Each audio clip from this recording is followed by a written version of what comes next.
Susan and Ned were driving through a wooded, empty section of highway.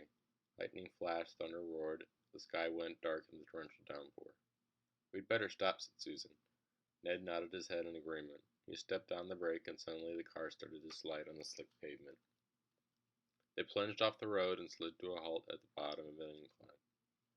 Pale and shaking, Ned quickly turned to check if Susan was all right.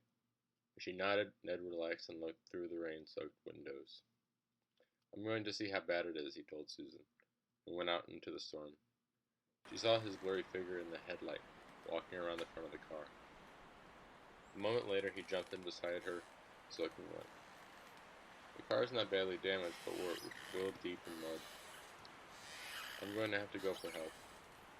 Susan swallowed nervously. There would be no quick rescue here. He told her to turn off the headlights and lock the doors until we returned. Axe Murder Hollow. Although Ned hadn't said the name out loud, they both knew what he had been thinking when he told her to lock the door. This was the place where a man had once taken an axe and hacked his wife to death in a jealous rage over an alleged affair. Supposedly, the axe-wielding spirit of the husband continued to haunt this section of the road. Outside the car, Susan heard a shriek, a loud thump, and a strange gurgling noise. But she couldn't see anything in the darkness. Frightened, she shrank down into her seat. She sat in silence for a while, and then she noticed another sound. Bump, bump, bump. It was a soft sound, like something had been blown by the wind. Suddenly, the car was illuminated by a bright light. An official-sounding voice told her to get out of the car. Ned must have found a police officer. Susan unlocked the door and stepped out of the car. As her eyes adjusted to the bright light, she saw it. Hanging by his feet from the tree next to the car was the dead body of Ned.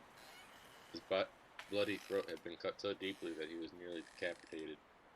The wind swung his corpse back and forth so that it thumped against the tree. Bump, bump, bump. Susan screamed and ran toward the voice and the light. As she drew close, she realized the light was not coming from the flashlight.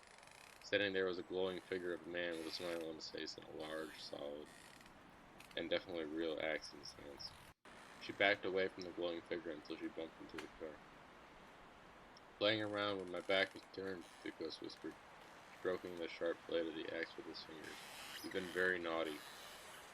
The last thing she saw was the glint of the axe blade in the eerie, incandescent light.